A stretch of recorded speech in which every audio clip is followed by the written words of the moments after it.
I had to make a decision at quite early age about what I was going to do, and my main motivation was to be independent. It was to have a bit more control over my life, and I certainly found that in my first career, which was in the Merchant Navy, where I ended up at the age of 17 on the other side of the world, facing situations that most 17-year-olds probably shouldn't encounter. I got to the point where I didn't want to spend 10 months of the year away from home anymore, so time to do something else. Stayed in engineering for a while, but retrained as a naval architect and worked in ship design for about 10 years. Then I moved into IT, moved in initially as a developer, as a programmer. Went through the ranks pretty quickly, and before I knew it, I found myself doing solution architecture and an enterprise architecture.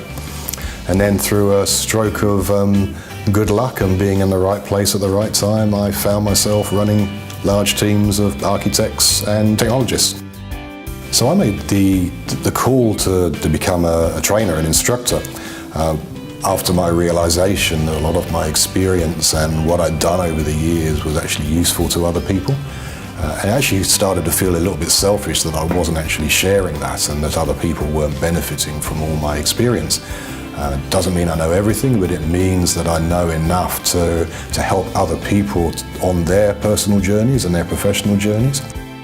So for nearly the last 2 years, I've been working with enterprise architects, delivering enterprise architecture and business architecture and training.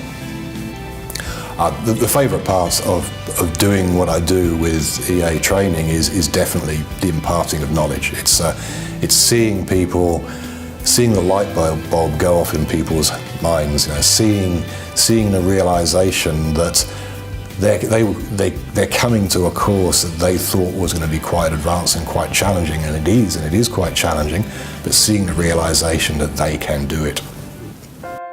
I think the most surprising thing I've experienced as an instructor is seeing how groups come together and how groups of architects who are not really known for coming to consensus or agreeing on anything, when you put them into a group work environment, it just suddenly works.